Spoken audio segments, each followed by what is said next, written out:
लेकिन जिनके घरों में बेटी जाकर दुख पा रही है वास्तव में, उनको बहुत पाप लगेगा। क्योंकि आप अगर ठीक से नहीं रहना चाहते हैं तो दूसरे की लड़की की जिंदगी को क्यों नरक में डाल रहे हो? आप उसको लल्लो चप्पो करके और झूठ मूठ मोलम्मेबाजी करके और सज धज करके और गप्पा मार करके और उसकी शादी करके अब ये रंदा क्यों चला रहे हो?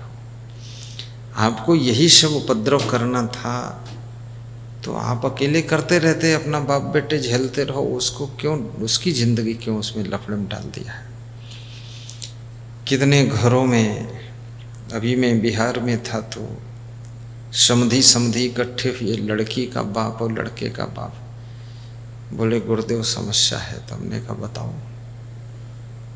अलग अलग समस्या है दोनों की कि ज्वाइंट है? बोले ज्वाइंट है। हमने कहा तुम कौन हो दोनों? बोले हम समधी हैं। तो हमने कहा किसकी लड़की किसका लड़का? बोले हमारी लड़की इनका लड़का है। तो हमने कहा गलती किस में है? कहाँ से तुम डिस्टर्ब हो, अशांति है? तो बोले हमारी लड़की को गुस्सा बहुत आता है, बहुत क्रोध आता है, ये जो हमारा समधी है इसको भी गाली देती है, और मैं समझाने जाता हूँ तो मुझको भी उठपटांग बोल देती है। मैं उसका बाप हूँ और अपने पति को तो 2-3 बार मार चुकी है। अब क्या करूं गुरुदेव? अब मेरा समधी बहुत अच्छा है और मेरा दामाद भी अच्छा है, पर ऐसी चुड़ैल लड़की पहुंची है, नागिनी है, नागिन की तरह फुफकारती है, समझाओ तो मानती नहीं है, मेरे ऊपर भी टूट पड़ती है। अब इसकी माँ इसी चिंता में तो मर गई है। अब मैं सोचता हूँ कि मर जाऊं तो ही छुट्टी मिल जाए इससे कम से कम। अब ऐसी व्यथा है। अब इस लड़की को सावधान होना चाहिए। कृपया गम खाइए, अपने आप में परिवर्तन कीजिए, सुधार कीजिए। आप जहाँ रहना चाहें वहाँ रह सकते हैं, और जहाँ के हेड बनना चाहें, अगुवा बनना चाहें, बन सकते हैं। इसके लिए आपको स्वयं में बदलाव करना पड़ेगा। आप किसी राजनीतिक पार्टी में जाएं, हेड बनना चाहें बन सकते हैं, खुला रास्ता है, कोई रोकने वाला नहीं। ऐसा नहीं कि धनवान लोगों की वहाँ मान्यता है। एक सीमा तक धन तुम्हारा साथ देता है, आगे पर तुम्हारे गुण, तुम्हारी कलाएं, तुम्हारा सुंदर स्वभाव ही मदद करता है।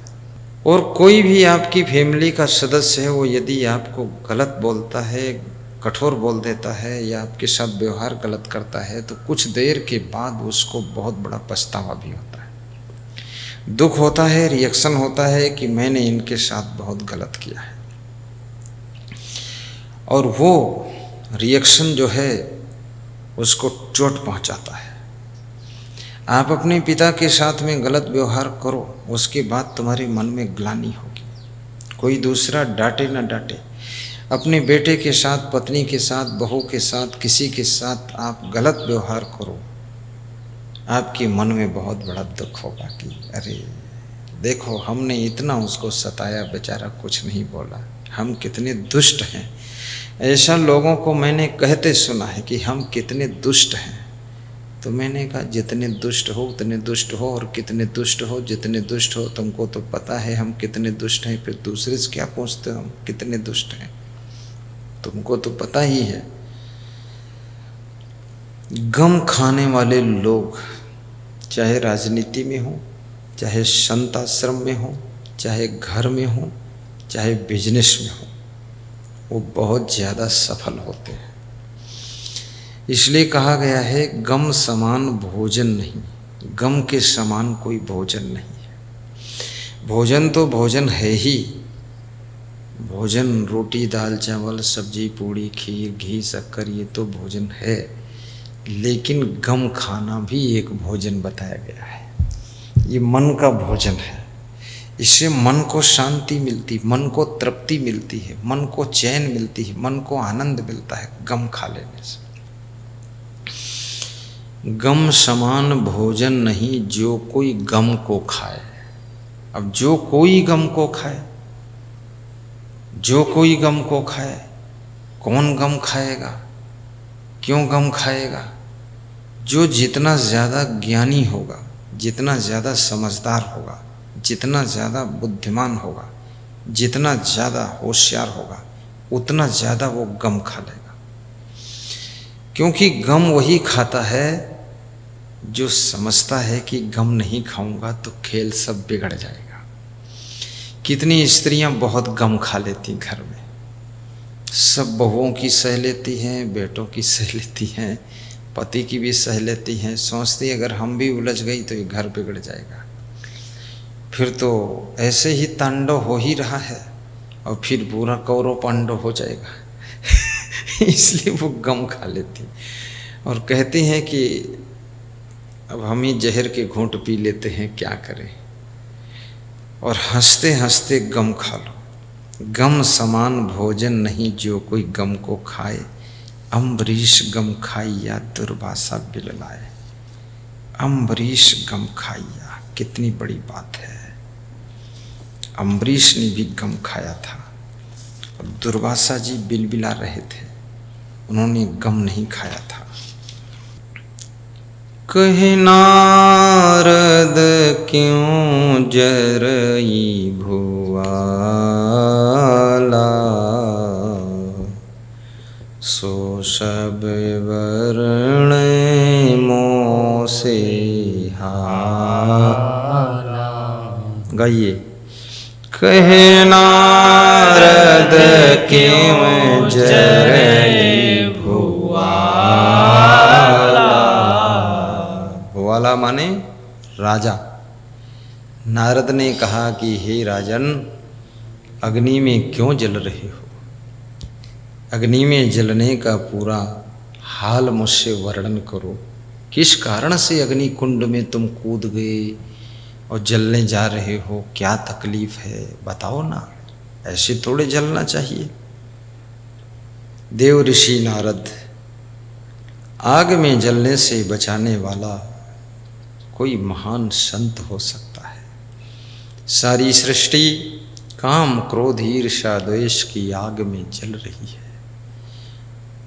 कोई महान संत अपने ज्ञान की वाणी के माध्यम से सबके भीतर में उठी हुई दग्ध हुई काम क्रोध ईर्ष्या द्वेष की आग को बुझा देते हैं और सबको शांति मिल जाती है।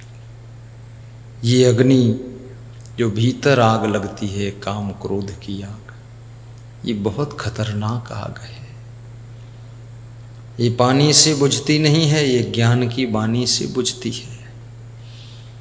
इसके लिए कोई फायर ब्रिगेड नहीं है, इसके लिए तो गुरुदेव का सत्संग ही ब्रिगेड है।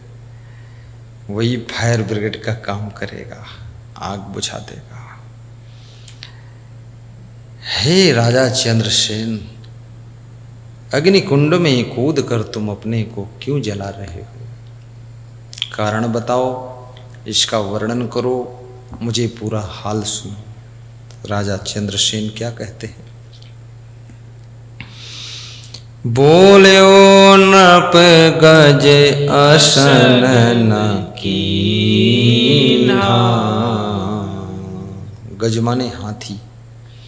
राजा ने कहा, ये जो हमारे द्वार पर हाथी बंधा है, इसने भोजन नहीं खाया।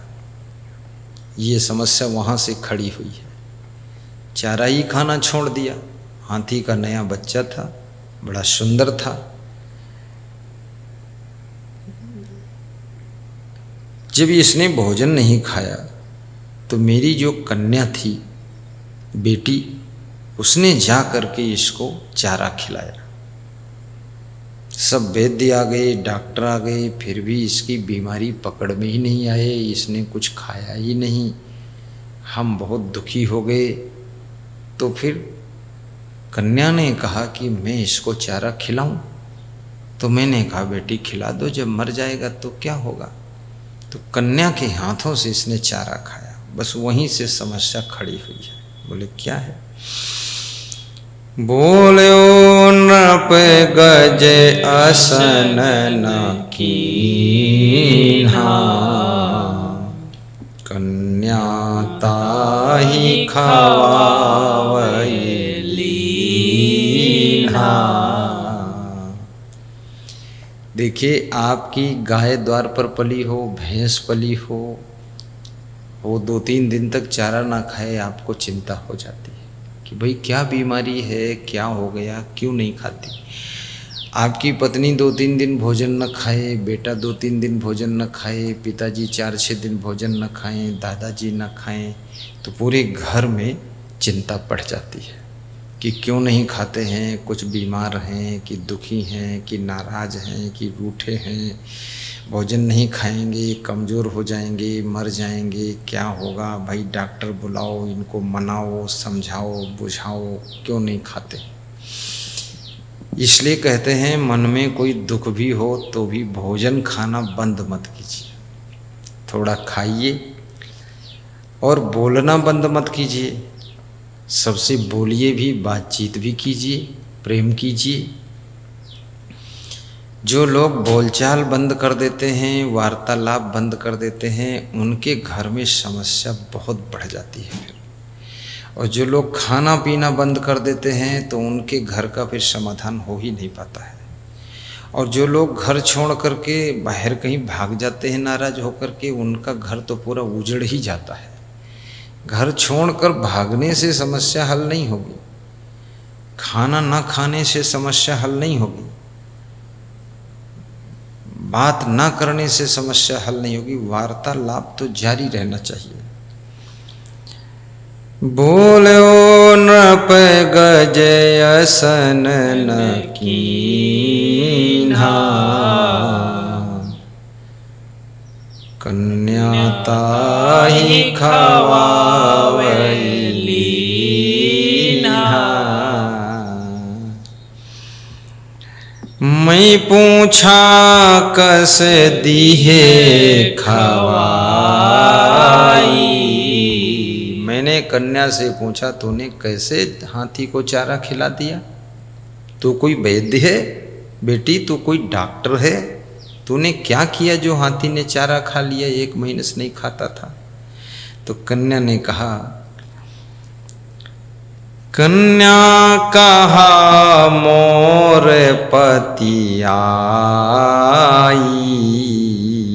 हे पिताजी, ये मेरा पूर्व जन्म का पति है, ये इस जन्म में हाथी हुआ है, ये पहले मेरे पति देव थे, इसलिए मेरे कहने से इन्होंने चारा खा लिया है। तेरे पति देव थे? मैं तो नहीं मानूंगा तेरे पति देव थे। होंगे पति देव कभी?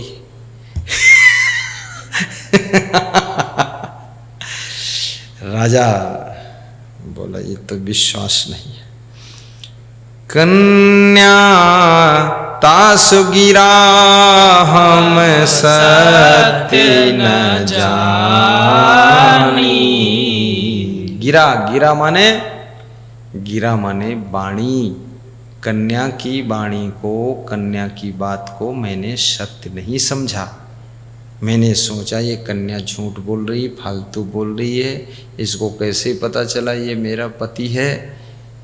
तो मैंने उसकी बात सत्य नहीं मानी और मैंने कन्या के स्वयंवर की रचना कर दिया। हे नारद जी, फिर मैंने स्वयंवर रचा और उसमें बड़े बड़े राजा सब आए, राजकुमार आए, सज धज कर आए और कन्या को जयमाला दी गई।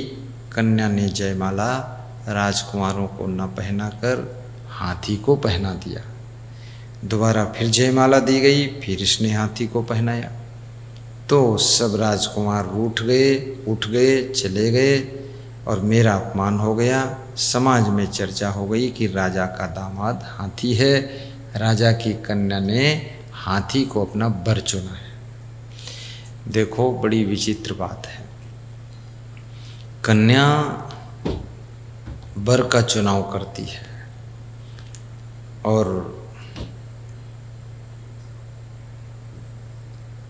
पुरुष जो है वो वधू का चुनाव करता है। और चुनाव बहुत सावधानी का विषय है। यदि गलत चुनाव कर लिया तो जीवन में ऐसा होगा कि गले में कांटा फंस गया, बहुत दुख पाओगे।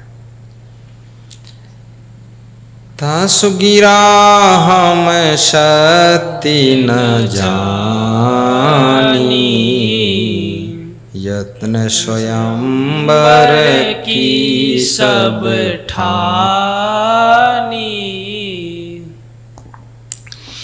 कन्या हारु गजहि पहिरावा,